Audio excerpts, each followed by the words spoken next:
Kami masuk untuk soal jawab ataupun hujah bahas kementerian ini. Saya nak bangkitkan perkara di bawah aturan mesyuarat 99. 99, Tuan Speaker reads as follows. Decision of the Tuan Ketua upon any point of invitation, any of these standing orders for any matter of practice shall, subject to a substantive motion, move for that purpose, be final. And Tuan Ketua may from time to time issue rulings thereon. Have you got that, sir? 99. That relates to decisions made. Yes. May I proceed? Thank Yeah. you.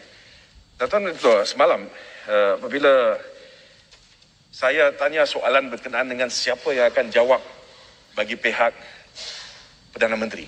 Kita semua lihat Perdana Menteri tidak ada dalam Dewan sesi petang. Dan apa berlaku adalah Menteri Kewangan bangun untuk jawab. Saya dah bawa perkara berkenaan dengan isu undang-undang yang dibangkitkan. Dan saya masih ingat, Tuan Speaker, masa itu diberi jaminan bahawa ini akan dijawab oleh Menteri Undang-Undang. Tetapi pada jam 5.45, kita lihat masa sudah suntuk dan Menteri Undang-Undang tidak ada di dalam Dewan. Dalam keadaan tersebut, Dewan telah pun ditangguh kepada hari ini. Tuan Ketua, saya ingin minta Ketua, adakah satu ruling dibuat supaya Kota Baru jawab soalan berkenaan kementerian semalam pada hari Isnin? Soalan yang dibangkitkan itu bukan berkenaan dengan ucapan Kota Baru pada hari Isnin. Soalan yang dibangkitkan semalam adalah berkenaan dengan ucapan yang diberikan oleh Perdana Menteri yang dibentangkan semalam. Dan kita tidak mendapat jawapan kerana masa suntuk. Jadi ada perbezaan. Soalan yang mana tu? Berkenaan dengan 1503. Boleh saya memberikan penjelasan, Tuan Speaker? Tuan Speaker, kita semua dengar apa yang disebut oleh Kota Baru.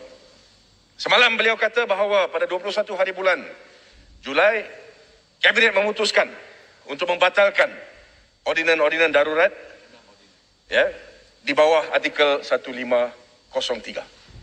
Saya telah pun baca peruntukan itu. Saya tidak akan ulangi. Dan Tuan Speaker juga telah pun menekan perkataan-perkataan terpenting dalam artikel tersebut, iaitu unless sooner revoked. Jadi soalnya adalah satu soal undang-undang. Apakah maksud dan tafsiran yang diberikan kepada perkataan revoke? Soalan dia, siapa yang diberi kuasa untuk revoke atau membuat pembatalan itu? Tuan Speaker, pagi tadi saya telah pun membawa kepada dua kes. Kes pertama adalah kes Teh Cheng Po lawan Public Prosecutor. The citation is 1979, 1 MLJ, page 50. Dan saya telah pun kemukakan satu salinan kepada Tuan Speaker. Di situ cukup jelas Privy Council melalui ucapan Lord Diplock, rojokan dibuat kepada soalan yang sama. Dan mahkamah di situ memutuskan bahawa ada dua cara.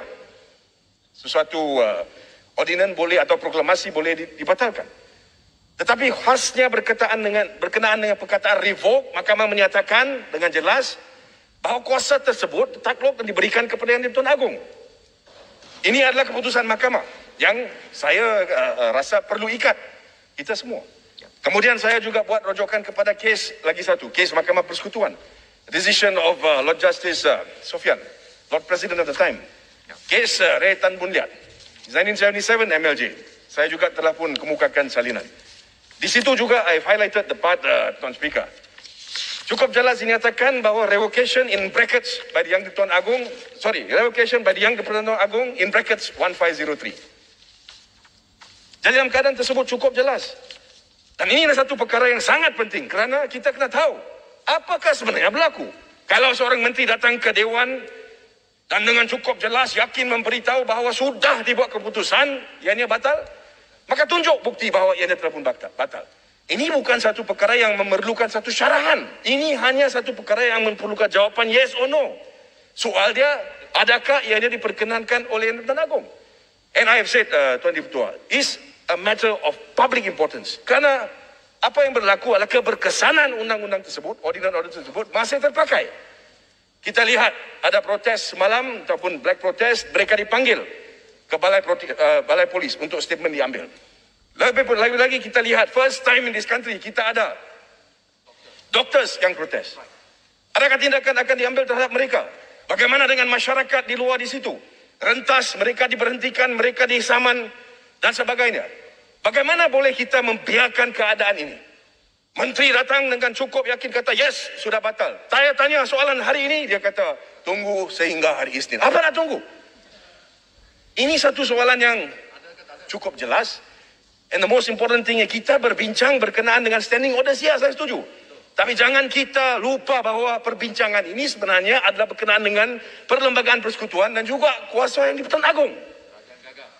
Kepada saya, satu perkara yang sangat penting. Now, Tuan Speaker, I know 99 is there. But I don't think yesterday a decision was made when I stood up.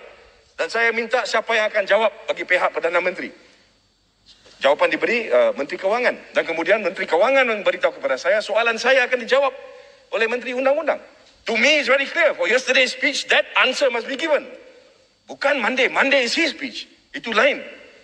Jadi saya di sini membuat satu permohonan agar dikaji ataupun agar diberikan petua.